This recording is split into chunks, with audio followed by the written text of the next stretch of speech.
Welcome to the Capital News. I am your host, Alex Koritis. Today is Wednesday, January 13th, 2021. Thank you so much for joining me.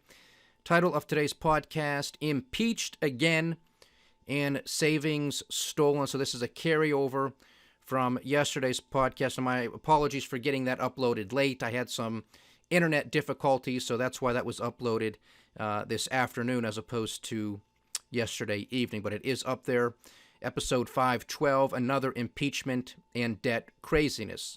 So as I just stated, this is going to be a carryover from yesterday's podcast because the House did vote today to impeach President Donald J. Trump, a vote of 232 to 197, with 10 Republicans crossing the line, if you will, in voting to impeach the President of the United States.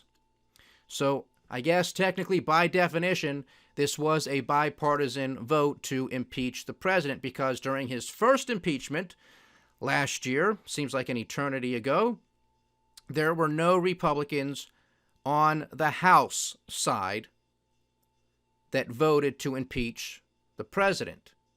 Senator Mitt Romney did vote to convict the president on one of the counts against Donald Trump.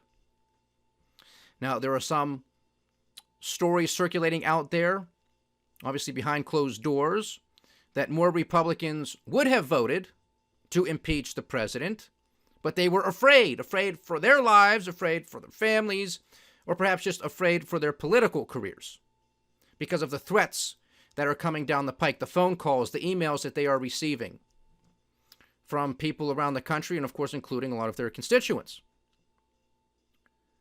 We cannot allow ourselves to be intimidated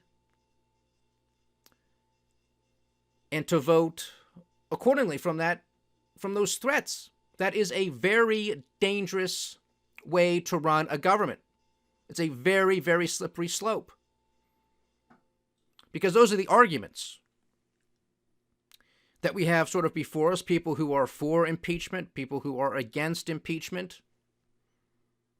If you do impeach him, well, then there's going to be more protests, more riots, there can be more violence. Then others will say, well, it's the right thing to do because he incited a riot. These types of actions, these words, this rhetoric, it needs to be held to account so that no other president thinks that he or she can get away with this type of behavior. Again, legitimate arguments on both sides, and of course some political calculus on both sides, with the Democrats doing this, one, because they despise the president, and because they want to get Republicans on the record voting for or against this. Because clearly the country does not and did not like what took place last Wednesday at the U.S. Capitol, and rightly so. But that in and of itself does not mean, as I've stated since last week, that does not mean that there are not legitimate reasons to put our politicians, to put our government on notice. They should be put on notice. It's 1,000,001 legitimate reasons to go after them. Peacefully, civilly. We don't need to make this completely political about whether an election was rigged or not, because that just serves to further divide the country. All of the legitimate reasons can actually unite the country. People are sick and tired of being sick and tired across the entire political spectrum. There is a lot of overlap between Trump supporters and Bernie Sanders supporters. A lot more than the media would have you believe. And a lot of this is rooted in the economic environment because of the poor policies. You just have a different political philosophy that comes into the fold, which is why you have the arguments of Donald Trump and Republicans, and why you have the argument of Bernie Sanders and some Democrats. But at the end of the day, there's a ton of overlap. That's something that can bring the country together. I'm not naive to believe that, okay, there are legitimate reasons and everybody's just going to get behind it and put these people on notice, make them all resign, like I've been saying, #fire Congress. I don't expect that to happen. I'd like to see that happen, but I'm not naive. I don't expect that to be the case. But to me, that's the better option than just making this 100% political and more divisive. And it's even going to continue to cause a further schism within the Republican Party. Because obviously some Republicans are no longer on the Trump train. They're abandoning ship. That's it. Sayonara, see you later. And of course, the Senate Majority Leader, or the former Senate Majority Leader, Mitch McConnell, is coming out and saying there's no way that impeachment is going to be finished or concluded before Inauguration Day, which is 1 week from today, January 20th. So this is Mitch McConnell's way of sort of sidestepping it and saying, well, I'm not going to bring this to the floor and have everything run quickly during the next week to get this guy out before the inauguration ceremony. I'll pass the buck and I'll give that to the incoming Senate Majority Leader, Chuck Schumer. He can take the baton, whatever, and run with it. So he's going to sidestep. There's political calculus all over the place. Again, all of these politicians care about themselves before anybody else. Before you, before the president, before the country. They don't care. As long as they're getting their comfy paycheck, all of their political donations, invitations to all of the black tie affairs in Washington, D.C. and elsewhere, their benefits, their pension, they don't care. They don't care. They will do, say, whatever they have to maintain their position. So, of course, history was made today, unfortunately, another sad day for the United States of America, because President Trump became the first and only president to be impeached twice. And he's done so this has happened within his first term. So that says something. And again, it says something about the president himself, and it says something about the Democratic Party. And really just the country at large, because this is a reflection of who we are, because we're the ones who continue to vote these lunatics into office, and then we look at each other and scratch our heads as to why we are in such disarray, decline, and decay. People just can't seem to figure it out. So that's that. I still would like to see the president give a farewell address. He did make a comment today, released a video from the Oval Office this afternoon. The tone was better. I would like to have seen this tone prior to the election and after the election. The President of the United States, Donald Trump, could have easily won re-election. He is his own worst enemy. He cannot get out of his own way. Had he handled the pandemic just a little bit better, if he was a little bit more forthright, as opposed to, as he said to Bob Woodward, you know, Bob, I just want to downplay it. No matter what the case, I just wanted to continue to downplay. That could have made a big difference. If he would have stopped the divisive tweeting and rhetoric, that could have made the difference.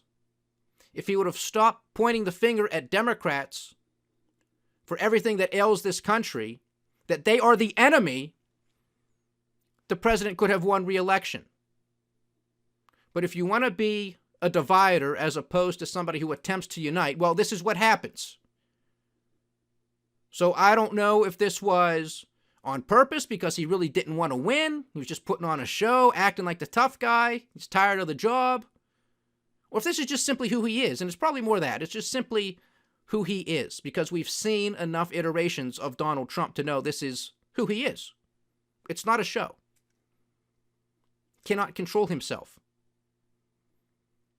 And in this position as the President of the United States, the most powerful person in the world, you have to have some self-control. So this is where we are. The country is deeply divided. That is not going to be rectified anytime soon. Joe Biden wants to come out and claim that he is the president of all Americans, that he wants to unite all Americans. Well, it's not going to help the country, Joe, if you immediately call everybody who was protesting at the U.S. Capitol domestic terrorists. I think most of those people are not going to take kindly to being called domestic terrorists when most of them were simply exhibiting and practicing their constitutional right. But no, it just doesn't compute with these people. Again, they're lunatics on both sides. But that's what he says. All domestic terrorists. Same thing with the media. They want to push everything. Oh, my goodness. And you thought 2020 was bad. This is what I've been saying for months. 2021 is going to be worse than 2020. Especially economically, and now it appears also the case politically and from a society standpoint. Health-wise, I can't speak to that. Obviously, they're claiming there's other strains of COVID-19 that are even more dangerous, perhaps. We'll see what unfolds. So, impeached again, history was made. Unfortunately, it was once again in the wrong direction. Some market performance. We have the dollar index trading at 90.37, so maintaining that 90 handle.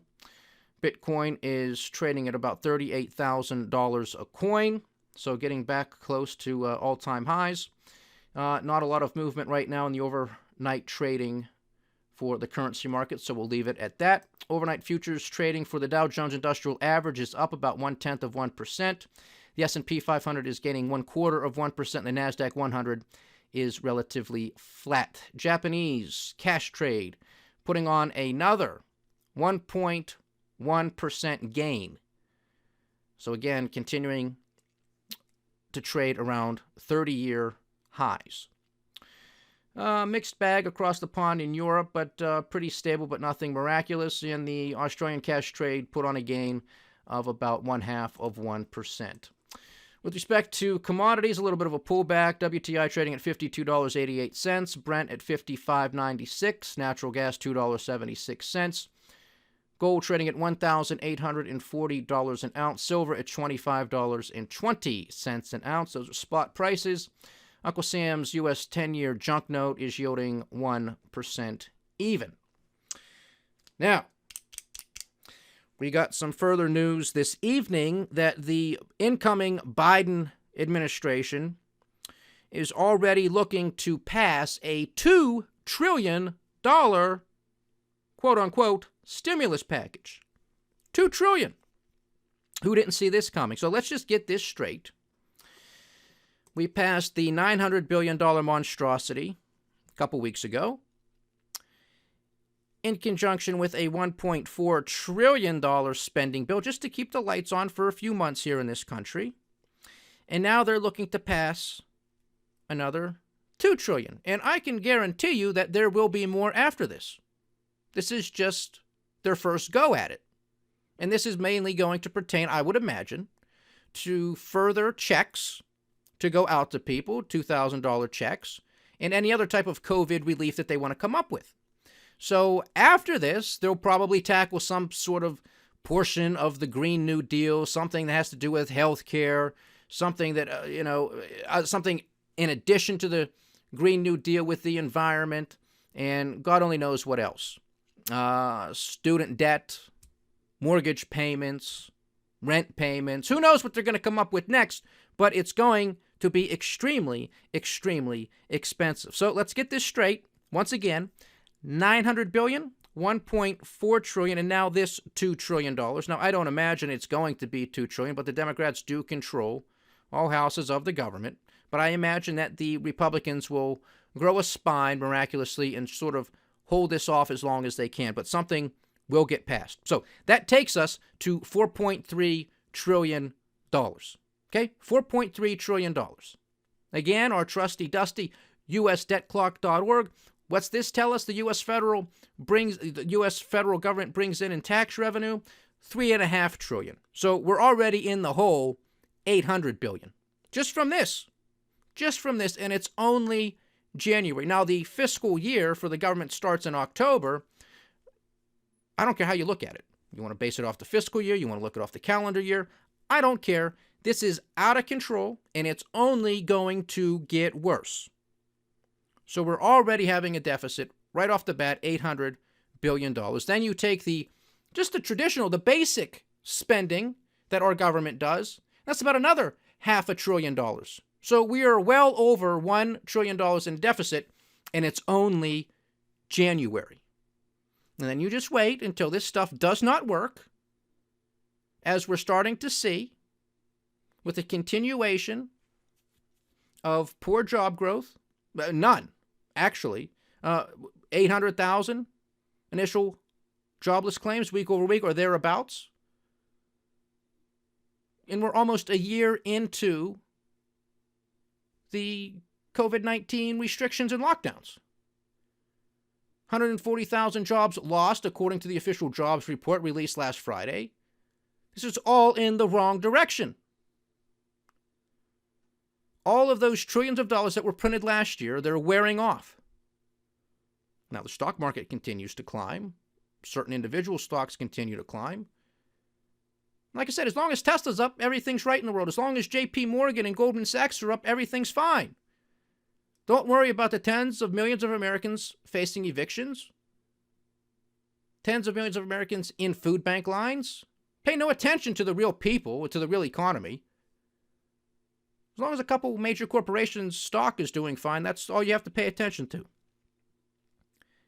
The other thing that might get thrown into this bill or a subsequent one, because I think crazy Bernie Sanders is going to become the chair of the Budget Committee in the Senate, so God help us all, they're going to end up pushing for a $15 minimum wage. So let's just understand this, right? We look at the official jobs report here every month. We read it every month since this crisis, since last March, last April, okay? We take the time, at least, it comes out the first Friday of every month. We try to do it that day. We know the majority of jobs lost tend to be in sectors and industries that have low pay to begin with. So if these industries cannot afford to keep these people on the payroll at their current wage, and for many of them it's below $15 an hour, what makes these people think that they're going to hire them back if they are now forced by law to pay them $15 an hour? How are they going to be able to do that? The answer is they're not going to be able to do that. So this is just going to continue to prolong and worsen the structural unemployment and underemployment situation. And then, of course, people will get hired back, and now they're going to have to pay this higher wage. So what does that mean? Well, again, there's only a few options available to any company. They can eat the entire cost, so their margins will get squeezed, so their profits will go down, which is not good because that's how they're going to grow and invest in themselves, etc., etc. They can pass those cost increases on to their customers, but that's not great either because they're trying to capture market share, one would think. And if you keep increasing your prices, well, you're probably going to lose some of your customer base. So that's a tricky balance. And of course, they can do some variation thereof. They can eat and absorb some of that, so their margins are still going to get squeezed, but they're also going to pass along some of those cost increases due to the wage hike. Net, this is not good for anybody.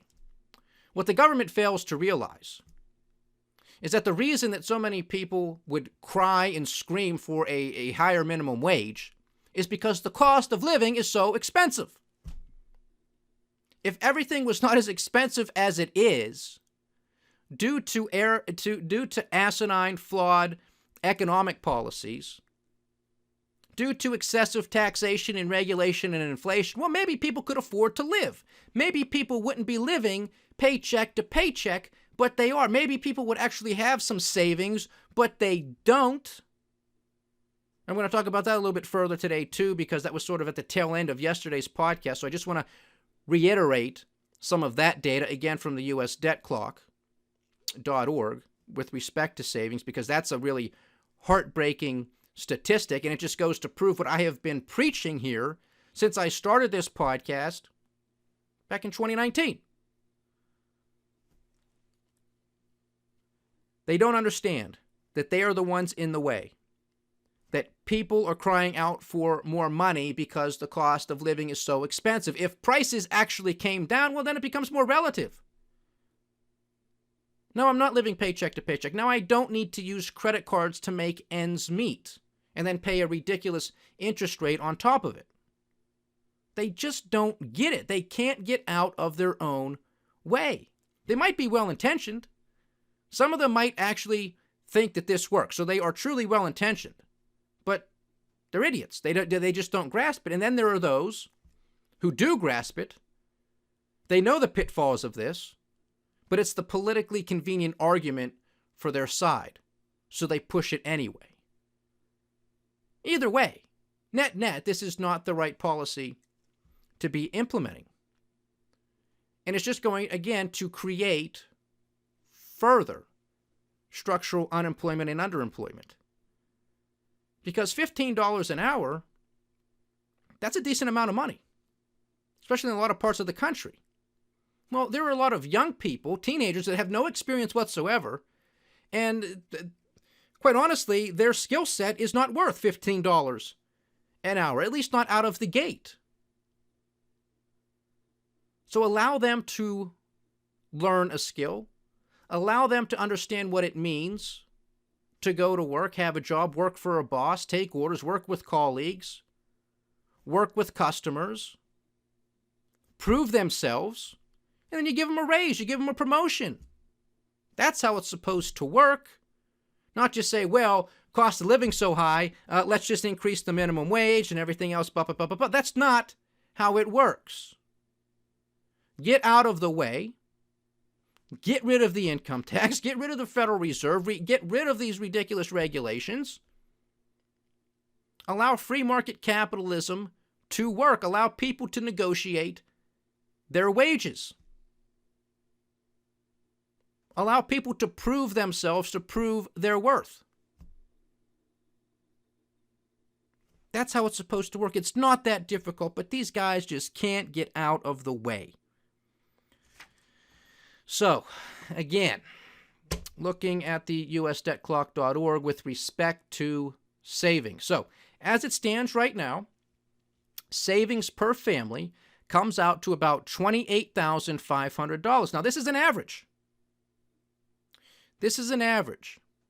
So, this number is heavily skewed by the upper echelons of the income brackets, because they have a lot of liquid cash in savings.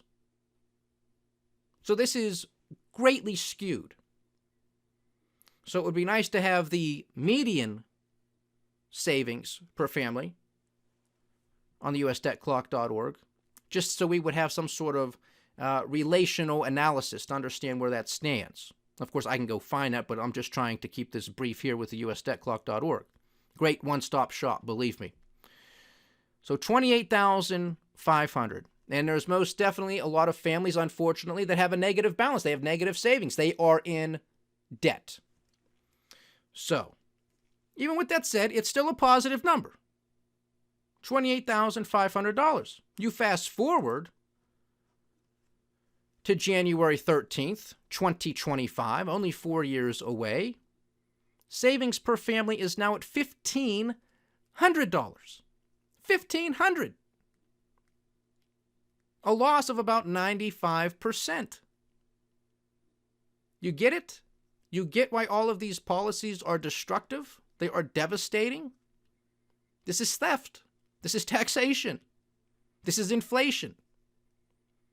This is the loss of opportunity in the future, because those future opportunities have been stolen just so we can fill the void today, right now, just so everybody can feel like everything's okay, so we can live in this modern monetary theory world, MMT, UBI, universal basic income world. This is completely unsustainable.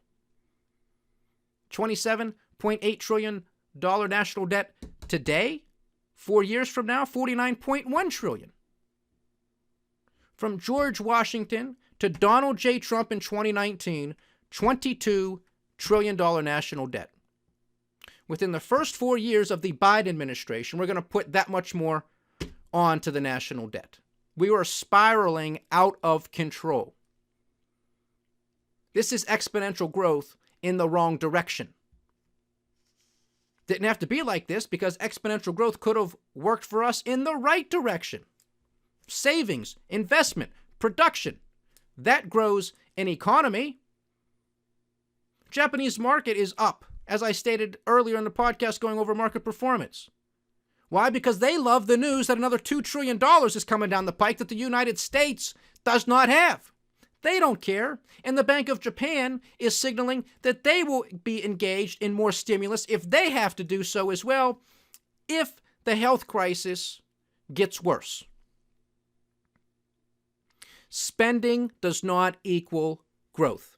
Printing money does not equal growth. If it did, there would never be a recession. It's that simple, but these questions are never asked, they're never brought up. 28,500 to 1,500.